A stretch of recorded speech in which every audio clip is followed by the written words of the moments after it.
Today's Wednesday, July 18, 2018. It is great to be back. You're tuned in to the Elevator Radio Show, a weekly program dedicated to covering news and information on elevators, escalators, and moving walkways. Produced in the wee hours of the morning, a new show is uploaded every Wednesday, sometimes even before you get out of bed. Listen to some of the comments sent in from our audience. Rob from New York writes, Tom, are you f***ing insane? You actually get up at 2 a.m. each Wednesday to put this show out? Man, you must love elevators. Tim from Illinois writes, I'm not sure why I listened, but ever since I tuned into the first show back in 2007, I've been addicted. Matt in Texas writes, I like your safety messages, Tom. It's important to remember them each and every day. And he also adds, when am I going to win the monthly prize pack giveaway? Ron from California sent this in. Despite your inability to pronounce words in the English language, I tune in each week and am glad that you offer this service to the industry. It's better than Google News alerts. Sarah from Washington writes, love the show, Tom, and look forward to it each week. I'm glad I signed up for the newsletter. You provide a valuable resource for the industry, not only for North America, but worldwide. Enjoy the show. And now, here's your sleep-deprived host, Tom Seibert. Thank you, everybody. Thank you.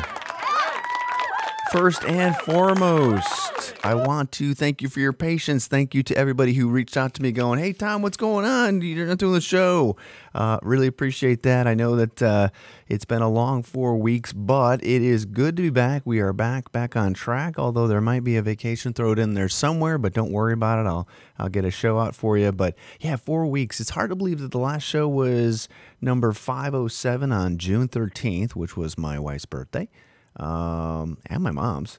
But yeah, so much has happened. We had Elevator U down at the University of Alabama, which was very enjoyable, very hot, but it was a great conference, some excellent speakers at that event. Great opportunity to network with the folks down in Alabama, also other schools in that area. So that conference was awesome. So thanks to everybody who supported that. We had the Chicago Cruise. We had just a lot of stuff going on, and it's just nice to kind of take a breath. I hope everybody had a nice 4th of July. I've had some other projects going on, so it's just been one of those deals where when things get busy, the show has to kind of take the back seat to sleep, and which I know everybody out there understands. So what the good news is in the last 4 weeks, did not read about any fatalities, no major injuries to report. So maybe there's some type of cause and effect with the show here in what we do and the number of accidents that happen. I would hope that does not have anything to do with it. But hey, if it prevents accidents, I won't do the show. How about that? And I really don't think that has anything to do with accidents being reduced. But anyway, you know what I'm talking about. But good to be back. I hope you had a chance to either take a vacation this summer or you have one planned. I was off last Thursday and Friday for a memorial presentation that I gave, and I realized coming back Monday, I was catching up on all my voicemails and my emails, and I felt so bad because I talked to a mechanic who called me up just wanting to vent. He's like, we have an issue with this item. Just wanted to bring it to your attention, which I appreciate all the time. It allows us to improve on our products. And what I felt bad about was he said, you know what, we used to be a smaller company, got bought out by a larger company, and it's just all about, he just said it's all about spreadsheets and numbers, and he was talking about what he had to get done in like the next 2 days, which was going to be impossible. And I just told him, I said, listen, just relax and just get it done when you get it done. Don't rush things to the point where you make mistakes, because that's when people get hurt. That's when people get injured. And just take your time. You throw that into, or you combine it with the heat, hot machine rooms, hot hoistways, and you've got just a recipe for disaster. So if anything, maybe the heat is slowing people down and making them think, I'm not going up on that roof to check out the machine room. And so maybe that has more to do with it than anything else. But make sure your vacation's on the books. Take some time off with your family. Get recharged so that the craziness that we all live each day is, kind of put at bay. It's important that you do that. And we as a country, United States, I should say, I don't mean to generalize people who think they might live here and they don't. We work hard, and we work so many hours, and that is not necessarily right. And when you get right down to it, for what? What are we working for? Are we working for money, stability, power, I don't know, prestige? So just one of those questions it's good to ask on a regular basis on what we're trying to do, what difference we're trying to make. So anyway, that's all really I had to vent about. But great 4 weeks of just running around. Sorry not to do the show, and but we are back, and it is good to be back. I did not forget how to hit the record button. Did not forget the log information for the show, and is.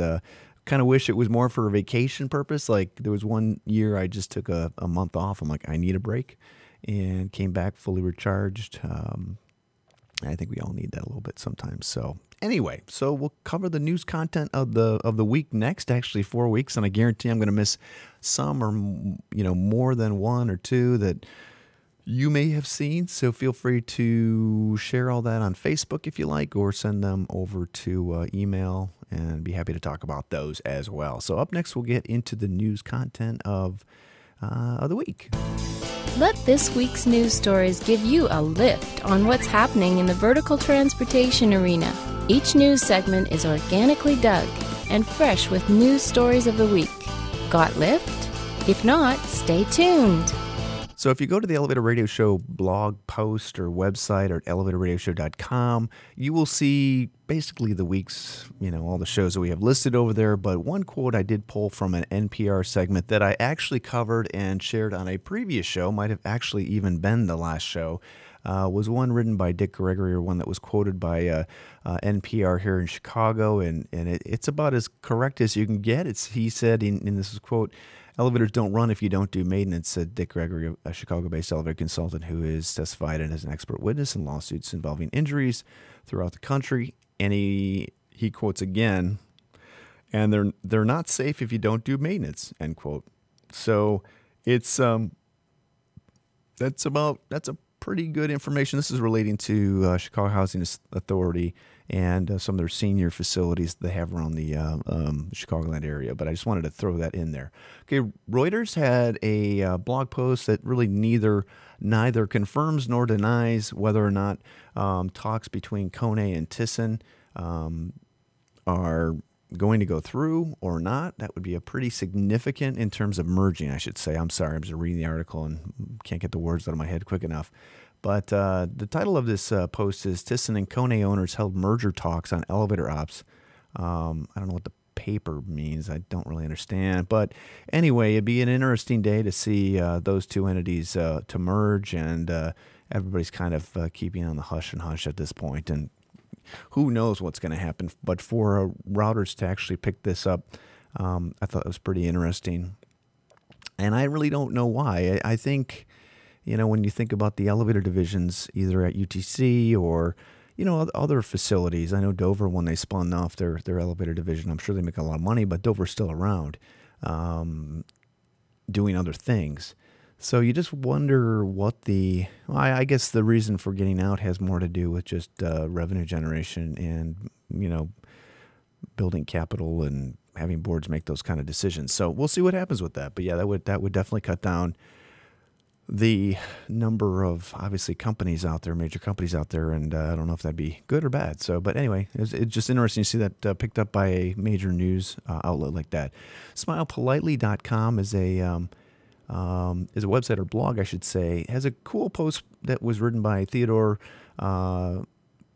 Pfeffer, and I know I killed that name, Theodore, which I apologize, but another article talking about people who either have Asperger's or autism or mild form of it or whatnot, and are just fascinated by mechanical equipment, including elevators. And you know what? I'm fascinated by them, and I don't even have either one of those, but maybe I do. I don't really know. Maybe somebody might, beg to differ. But Theodore has been out there for a while, inspired by the infamous and famous Diesel Doozy, who has his own YouTube channel and creates videos and photos of, of elevators. So I thought it was pretty cool. Lengthy article, and Theodore's actually lives in Champaign or that area down in Illinois.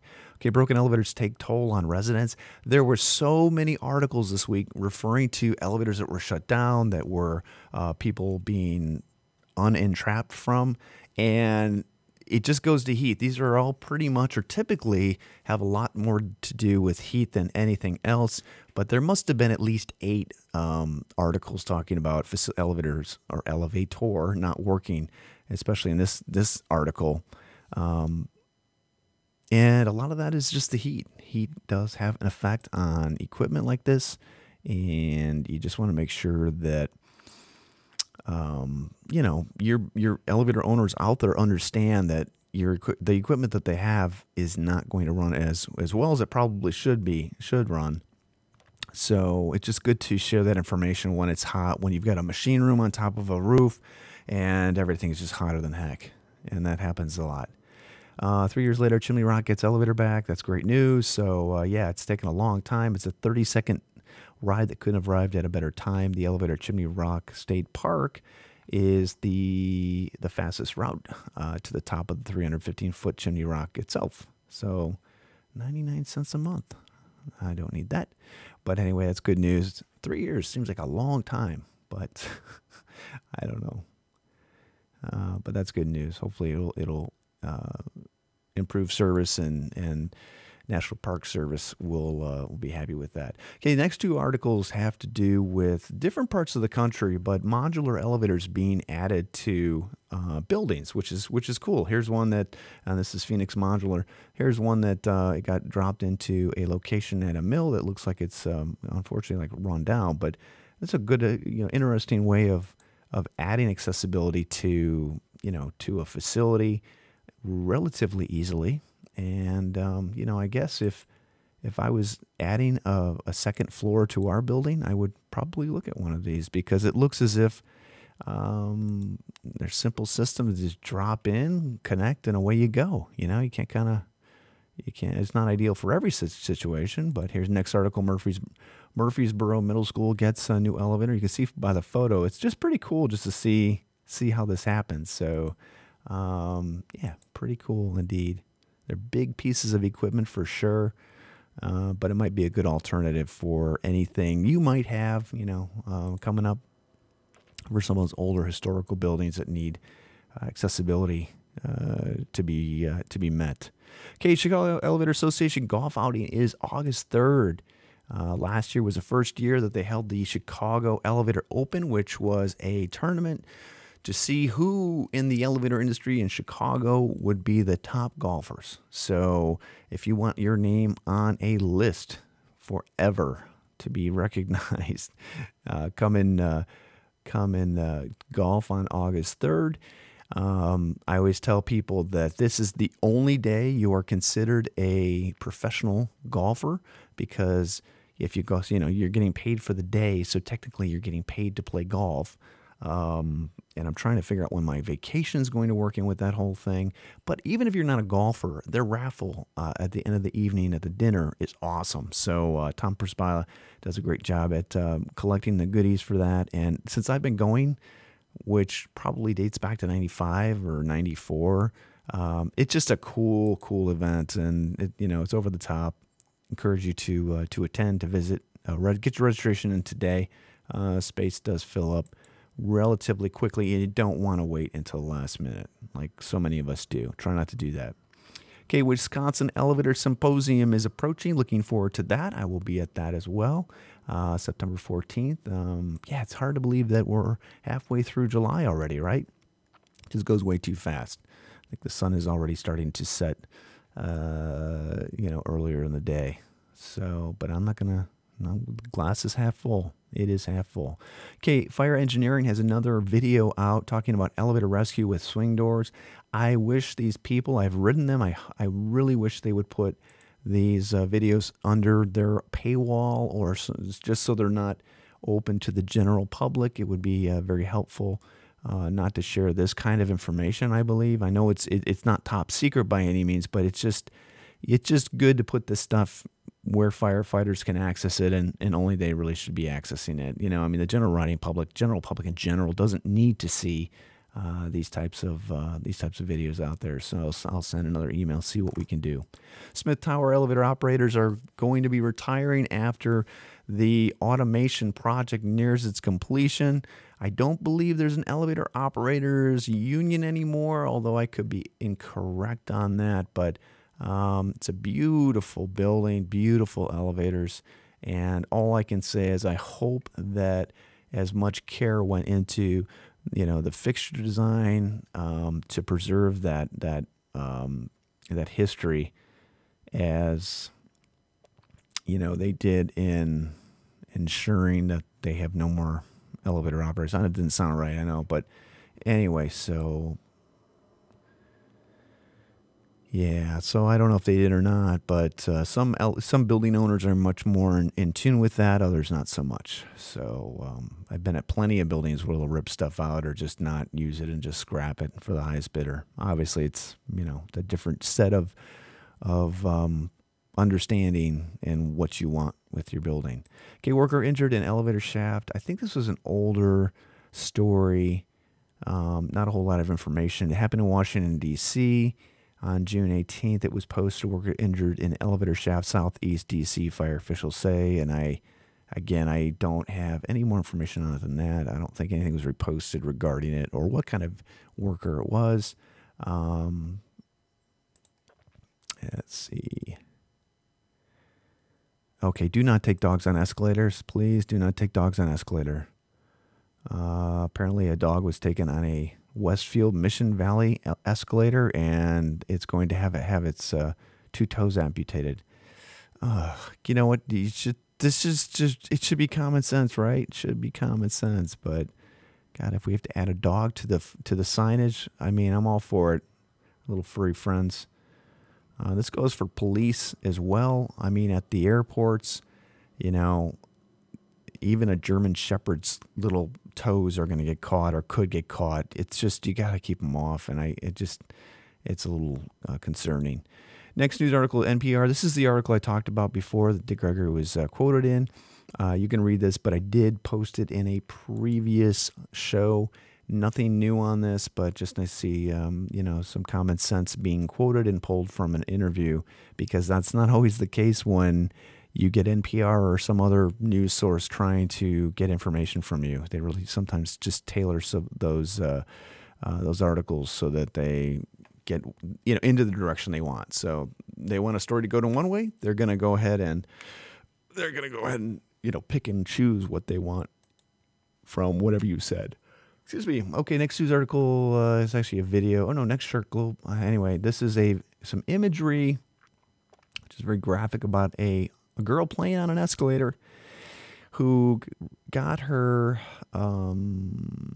head caught between a handrail and a wall while riding an escalator. And that's only going to happen if you put your head on the outside of an escalator. It's awful. There's a video there, and just awful. Yeah. I swear there's going to be a day when we enclose these things completely, put chairs on them, seat belts, and just set them up that way. Can you imagine that day? I can. I can totally imagine that day. Okay, Elevator World has a new award program called the Ellie's. They have lots of categories. If you are interested in voting for best contractor, best supplier, best consultancy, family-owned business, all these great categories. If you are interested in supporting the companies you think are great, please feel free to go and vote. Voting ends in 43 days, and so go do that.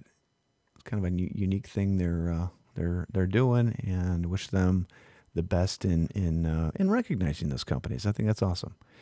Okay, Otis launches app for safer lift. This is coming from EJinsight.com. Didn't really understand quite how this necessarily makes lift safer. However, I was listening to an NPR. It was some kind of podcast about information and what data is being collected and how scary that is, because what you do online, what you look for, all of that is being tracked to the point where the information that people or entities have on you is so involved, from everything you write to words that you use. And you wonder whether or not elevators are going to evolve to an artificial intelligence type level where they, as Otis mentions here, or they're doing here, can almost determine what's going to need to be fixed before it needs to be fixed. And you just wonder whether or not that kind of technology is going to kind of head into our space. I think it's a good idea. Probably too many variables to even kind of determine, but just an interesting perspective to say the least. I know some of the technology out there is just not advancing quick enough, and I believe that we as human beings, like how we have evolved, is not keeping up with technology, and I don't think it should be. So it's kind of like technology is just jumping off the page. Social media and how we communicate, but we as human beings, how we have communicated in the past, and that has not advanced at the same pace, which I don't want it to. So we'll see what happens. Anyway, in the last news article of the show, $5.8 million settlement for elevator mechanic. And what bothers me about this is the app.com is reporting this. It's and when you think about this, and I think they're trying to get a rise out of people, 8-foot fall yields $5.8 million settlement for Matawan elevator mechanic. And all I'm going to say is that an 8-foot fall could kill somebody in an instant. You could fall out of your bathtub onto your sink, and it could kill you in an instant. So the amount of money that was awarded to the mechanic is really irrelevant, because the way the article is, at least how I interpret it or take it, is like, an 8-foot fall, $5.825 million. Well, the other important part of this is as follows, and this is a great way to end today's show. The building owner was actually sued because I think it was the catwalk that, or whatever this mechanic was using to get the rooftop machine room, broke, and he fell. So it goes straight back to the owner's responsibility to ensure that A, the elevators are safe, and B, the building is safe to work in. And if you are in a building or an elevator that's not either one of these, you shouldn't be there, no matter what your boss is telling you to do. I know that's a lot easier said than done, but the building owner owes a level of responsibility, or has a level of responsibility, to ensure that his or her building is safe, so that those that come in to work on it or its equipment are safe as well. I'm certain the attorney is going to get a chunk of this thing. And all I can tell you is document as much as you can, so that in the future this happens, you can go back and say, hey, we told them they needed to do this, and that, and throw safety in there as well. I mean, you don't read about too many lawsuits like this, but apparently this one went to their, let's see here, let's go to the Supreme Court in New York. It doesn't say. I thought it might have, but I'm sure it was a long suit. But this mechanic is, I forgot what his injuries were, and it's one of those deals where they probably should have settled, but they didn't. Serious back and knee injuries, so probably won't be able to work for a long time. But again, good information to absolutely share, and make sure that your customers, your building owners, understand that if stuff is not maintained properly or is not safe for your mechanics that this could happen. I don't know. I mean, scare tactics are one thing, but reality is another. So $5.8 million is a lot of money. And I don't know how most insurance plans or levels go, but mine is not that high. You talk about $1 million, and anything over and above that is should fall under balloon policy if you have one. If you don't, then you're pretty much screwed. And at that point, you kind of wish you didn't have insurance, because then they wouldn't go after you or seek financial. Anyway, I'm going down a whole different road. It is great to be back. That's all I want to say. Have a great rest of the week. I know it's cooled off for most of the country, so enjoy it while you can before the heat comes back. And work safe, work slow. Those kind of go hand in hand. I don't mean work slow or you're going to get fired, but work slow where you're not rushing and you understand that the work you do is important. The work you do and how you do it is just as important. And if somebody's up your ass about something, just take a breath. Get the job done as best you can on your time. And if somebody's looking at a spreadsheet telling you can do it faster, you should be doing it faster, whatever, tell them they should do the job then. That's about it. So, all right, everybody have a great rest of the week, a great weekend. Enjoy, be safe. Talk to you next Wednesday. Bye-bye.